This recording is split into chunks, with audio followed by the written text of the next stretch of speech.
કેટલા સમયથી જોવો છો? અરે એકચ્યુઅલીમાં હું આમને છે ને છેલ્લા 6 મહિનાથી તો જોઉં જ છું. આ જ જગ્યાએ? આ જ જગ્યાએ. તો જમવાનું ને એવું કોઈ આપે છે કે એવું? એકચ્યુઅલીમાં કેવું છે કે હું સાંજે નીકળું ને તો કંઈકનું કંઈક આપતો હોય. અહીંયાથી નીકળું ને. ઓહો હોય.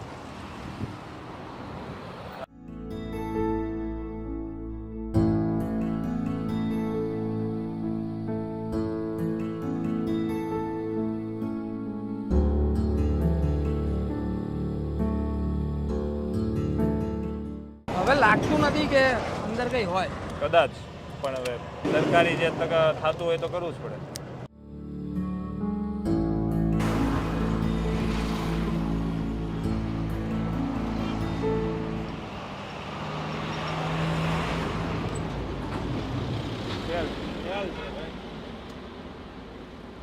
હાથ પગની મોમેન્ટ જ એમ ફેલ છે.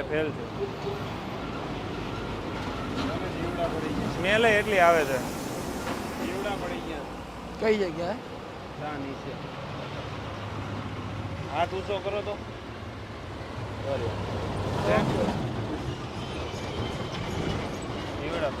જીવડા પડી ગયા. સ્મેલ એટલી આવે છે. ફોન કરો ને, કરી દો 108માં ફોન કરો.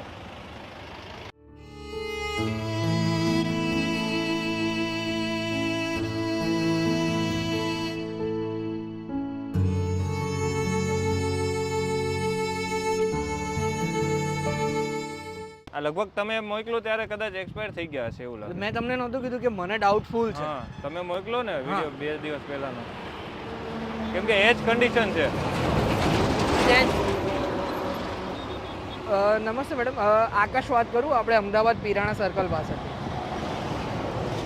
અહીંયા પિરાણા સર્કલથી આપણે બાકરો સર્કલ સાઈડ છે ને, ત્યાં વચ્ચે ફૂટપાથ ઉપર એક માણસ એક્સપાયર થઈ ગયા છે. એટલે એમને આગળ પાછળ કોઈ છે નહીં. સોરી, કયા નંબર ઉપર? 102 ઉપર. ઠીક છે વાંધો. પિરાણા સર્કલ એક બિનવારસી વ્યક્તિ છે, રિંગ રોડ પર ડિવાઈડરની વચ્ચે એક્સપાયર થઈ ગયું છે. 3 દિવસ લગભગ છે ને 5-6 દિવસ જેવું થઈ ગયું એવું લાગે છે. કીડા પણ પડી ગયા છે. કોને ખબર, મને 2 દિવસ પહેલાં અમારા હેલ્પલાઇન નંબર પર એમનો મેસેજ મળ્યો હતો કે આ વ્યક્તિ અહીંયા પડ્યા છે બિનવારસી રીતે. પણ ત્યારે જીવિત હોય કે મરેલા એવું એમને ખ્યાલ નહોતું, કેમ કે આપણને તો શું હોય કે જનરલ પબ્લિકે કીધું હોય કે ને ઇન્ફોર્મ કર્યા હતા અમને. અઠવાડિયું તો થઈ જ ગયું છે 100%, કેમ કે સ્મેલ પણ એટલી ગંદી આવે છે અને આંખો પણ આખી અંદર જતી રહી છે.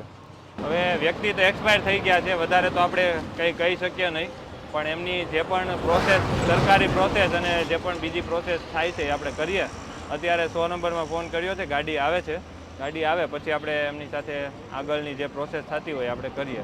બાકી આપણે બચાવી શક્યા નથી, પણ ભગવાન એમની આત્માને શાંતિ આપે એવી આપણે ભગવાનને પ્રાર્થના કરીએ. કદાચ 10-15 દિવસ પહેલાં આપણી પાસે આવી ગઈ હોત માહિતી, કદાચ આપણે એમને બચાવી શક્યા હોત. પણ અત્યારે હવે તો આપણા હાથમાં પણ કાંઈ છે નહીં.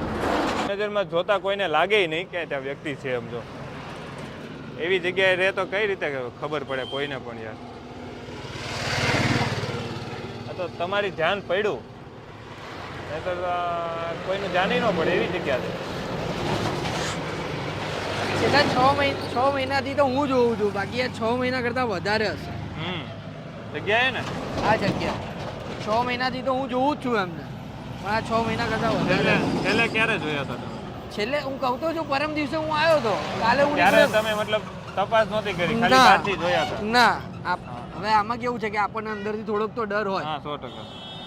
અને એની પહેલા તમે આમ જીવિત અવસ્થામાં ક્યારે જોયા? હું કહું છું ને કે મેં તમને જે દિવસે ફોન કર્યો ને એ દિવસે હું અહીંયા એમને બિસ્કિટ અને પાણીની બોટલ આપવા આવ્યો હતો, બરોબર? હવે એ વખતે હું આપ્યા એમને હલાયા, પણ લાગ્યું નહીં, એ હલ્યા નહીં. પછી મેં તમને કીધું હતું કે આ કદાચ એક્સપાયર થઈ ગયા. પછી ત્યારે મેં બીજા દિવસે જોયું ને ત્યારે એમની પોઝિશન ચેન્જ હતી. એટલે તમને એમ થાય કદાચ હા, એટલે મેં કીધું જીવિત છે એમ.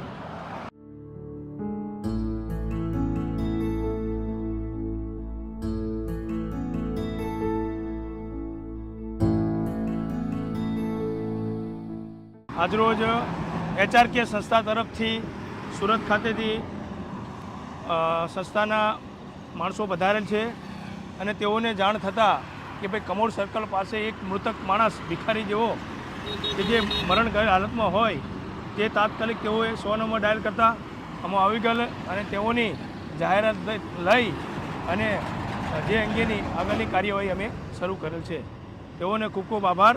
તેમજ આવું કોઈ અનાધાર માણસો મળી આવે તો તેઓને સંપર્ક કરવા મારી નમ્ર અરજ છે.